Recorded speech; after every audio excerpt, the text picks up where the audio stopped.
최근 미국 애플 주가 혹시 보셨어요? 애플 많이 올라왔죠. 네. 오늘 소개할 컨텐츠는 애플과도 관련이 있기는 한데 혹시 애플 제품 좋아하세요? 애플 좋아하진 않고요. 저는 삼성을 더 좋아합니다. 하지만 오늘은 애플에 대해서 얘기할 거라는 거. 오늘 소개할 기업은 애플과도 관련이 깊은 입신 정밀에 대해서 얘기할 겁니다. 입신 정밀이요? 이게 어느 나라에서 거래할 수 있는 기업인가요? 네. 중국 시장에서 거래 가능합니다.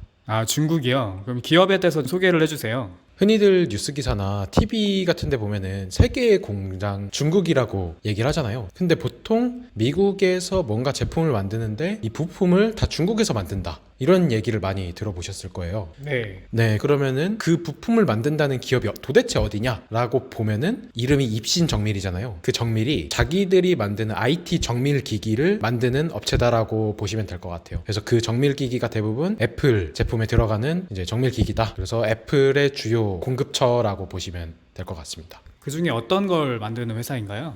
우리가 알고 있는 에어팟, 요즘 에어팟 되게 잘 나가잖아요. 네. 그 에어팟에 들어가는 정밀 부품을 입신 정밀이 70% 정도를 이제 납품한다고 알고 있고요. 그리고 에어팟 말고도 스마트폰에 들어가는 정밀 부품, 맥북이나 아이패드, 애플 워치에 들어가는 정밀 부품도 같이 납품하는 업체라고 보면 되고, 이 회사는 그냥 애플이 매출의 50%를 차지하고 있어요. 애플이 잘 나간다 하면은 입신 정밀도 그냥 주가 훨훨 날아간다라고 생각을 해주시면 될 것 같은데, 반대로 얘기를 하면은 애플이 못 나가거나 공급원이 단절이 되기 시작하면 엄청난 위기일 수도 있는, 어떻게 보면은 애플에 집중화되어 있는 기업이라고도 볼 수 있죠. 근데 만약에 이 관계가 굳건한 사이가 유지된다라고 하면은 입신 정밀은 애플이 잘 나가는 상황일 때는 그대로 그만큼 수혜를 받을 수 있는 중국의 IT 정밀 부품 공급 기업이다. 네, 그러면 입신 정밀이라는 회사가 앞으로 미래 전망이 어떻게 될 것 같으세요? 네, 일단은 애플에 집중화가 많이 되어 있다 보니까 아무래도 애플의 어떤 방향성을 좀 우리가 고민을 해봐야 될 것 같아요. 애플이 과거에는 이제 스마트폰 쪽으로 가기도 했고 맥북이라고 해서 노트북으로 가기도 했지만, 요즘은 이제 에어팟이라든지 와치라든지 이런 흐름을 보면은 점점 더 우리가 차고 입고 붙이고 매고 이런 웨어러블 기기 쪽으로 가고 있는데, 이 웨어러블 기기라는 거는 우리가 항상 매고 들고 다녀야 되니까 가벼울 수밖에 없단 말이에요. 그렇게 가볍게 만들려면 경량화를 해야 되는데, 그 경량화를 하기 위해서는 절대적으로 이 부품이라는 건 정밀해지는 쪽으로, 그러니까 작아지고 가벼운 쪽으로 갈 수밖에 없어요. 이제 애플 제품이 웨어러블 기기로 다각화되면은 이 입신 정밀이 수혜를 받을 거라고 생각을 하고 있고요. 입신 정밀의 미래를 얘기를 해보면, 이게 정밀 부품 사업이긴 한데 과거에는 그냥 맥북에 들어가는 케이블, 뭐 스마트폰 충전 기기, 정말 그냥 정밀 부품이라고 했지만 어떻게 보면 저마진 저가 비용의 공장, 이런 느낌의 공장들이 중국에 많았으니까. 근데 요 근래에서는 M&A 기업으로 조금씩 성장하고 있거든요. 어떤 기업들을 좀 M&A를 하고 있나요? 네, 최근에 M&A 한 기업들이라서 아직 매출 비중은 좀 작긴 한데, M&A를 한다라고 하면은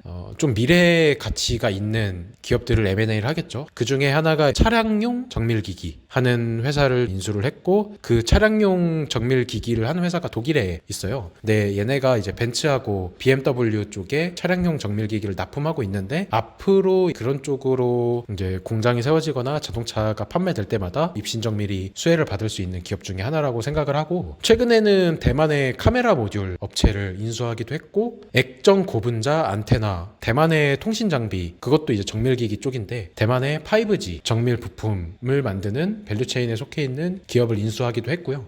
그래서 결론적으로 말씀드리면은, 이 기업은 현재는 애플에 집중화가 돼 있지만 앞으로는 미래 산업에 대한 IT 기기 쪽으로의 M&A 투자를 늘리고 있는 기업이고, 애플 쪽으로의 집중화가 돼 있는 게 점점 이런 M&A를 할수록 사업 다각화에 대한 미래를 좀 보는 것도 괜찮을 것 같고, 달리 말하면 M&A의 실패가 있을 때 어떻게 보면 영업이익 감소로 이어질 수도 있는 부분일 수 있겠죠. M&A를 막 하는 회사니까. 그러니까 부채도 많을 테고 그런 리스크는 조금 감안해서 봐야 되는데, 그런 것을 커버해주는 게 이제 애플의 어떤 수주 물량을 같이 봐주면 좋을 것 같고, 에어팟이나 웨어러블 기기가 잘 팔릴 때도 이제 입신 정밀이 계속 수혜를 받을 수 있는 기업이 되겠죠. 네, 그럼 혹시 중국에 또 입신 정밀의 다른 경쟁사라고 할 수 있는 기업이 또 있을까요?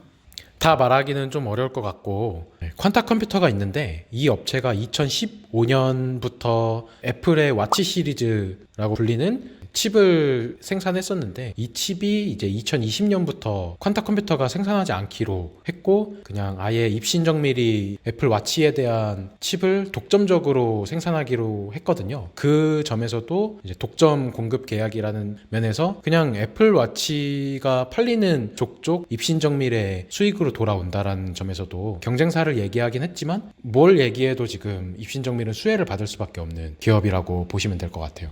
네, 그럼 오늘 중국 기업 입신 정밀에 대해서 얘기를 해주셨고, 이 입신 정밀은 애플의 애플 와치를 독점 공급하고 있고, 이제 그 에어러블 기기가 확대될수록 수혜를 계속 받을 만한 종목인 것 같습니다.